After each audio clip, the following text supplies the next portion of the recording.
Assalamualaikum warahmatullahi wabarakatuh. Perkenalkan, saya Aris Sri Rahayu, NIM T 2018-1143. Saya dari kelas PAIA 3. Di sini saya akan menjelaskan tentang tema 9, yaitu pemikiran kalam neo-hambalisme Ibnu Taimiyah, Ibnu Hazm, dan Muhammad Ibnu Abdul Wahhab.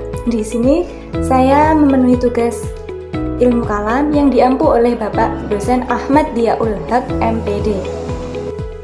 Adapun peta konsep dalam pembahasan materi ini, yaitu yang pertama biografi dan pemikiran Ibnu Taimiyah, yang kedua biografi dan pemikiran Ibnu Hazm, dan yang terakhir biografi dan pemikiran Muhammad Ibnu Abdul Wahhab. Yang pertama yaitu Ibnu Taimiyah. Bagaimana biografi Ibnu Taimiyah?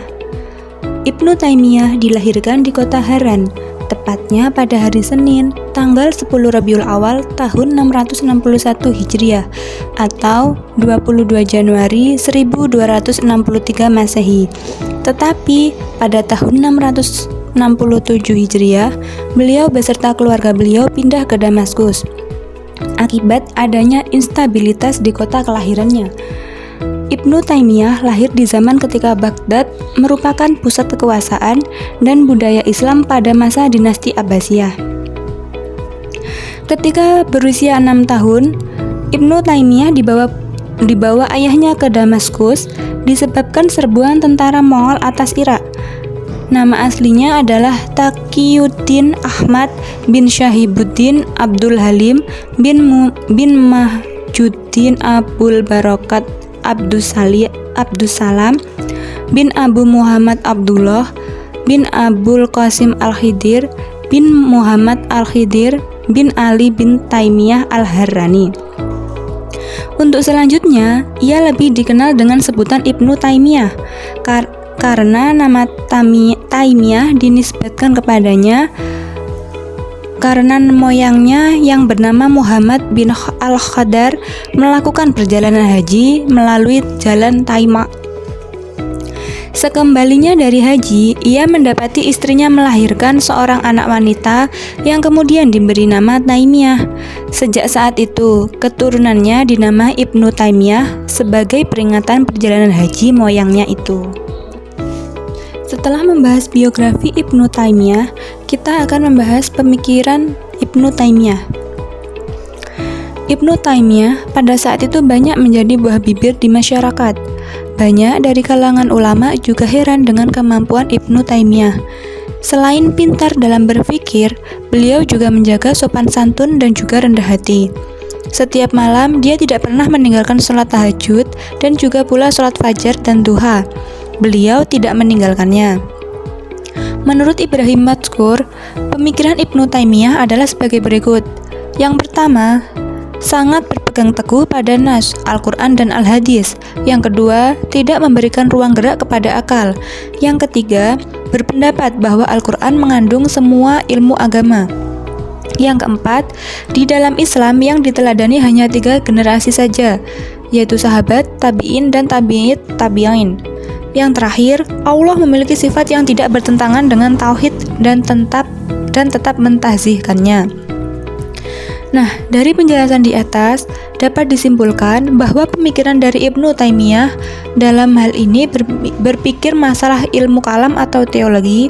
Beliau menjauhkan hal-hal yang merujuk pada pemikiran seorang manusia. Beliau lebih mengutamakan peran dari Al-Quran dan Al-Hadis. Selanjutnya, tokoh yang kedua, yaitu Ibnu Hazm. Bagaimana biografi Ibnu Hazm?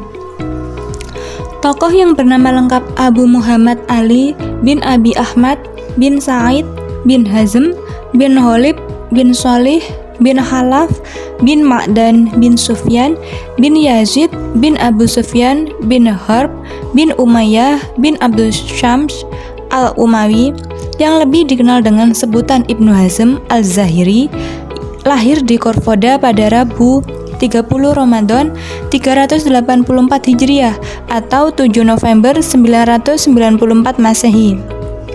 Sebelum terbitnya matahari pada masa Hisham al-Mu'ayyad yang memerintahkan pada usia 10 tahun setelah Al-Ahkam Muntasir. Kakeknya Yazid adalah seorang yang pertama kali masuk Islam dari garis kakeknya dan berasal dari Persia. Sedangkan Khalaf bin Ma'dan adalah kakeknya yang pertama kali masuk negeri Andalusia bersama Musa bin Nusair dalam bala tentara penaklukan pada 93 Hijriah. Sehingga dari garis nasabnya dapat diketahui bahwa ia mempunyai garis keturunan yang berasal dari keluarga Persia. Lalu bagaimana pemikiran Ibnu Hazm tentang kalam? Pemikiran Ibnu Hazm dalam bidang fikih antara lain tidak boleh melakukan azl atau coitus interruptus atau senggama terputus. Mushaf Al-Quran boleh disentuh oleh orang yang dalam keadaan junub atau orang yang tidak dalam keadaan berwudu, serta kulit bangkai yang dimasak, termasuk kulit babi, anjing, dan binatang buas, menurut beliau adalah suci.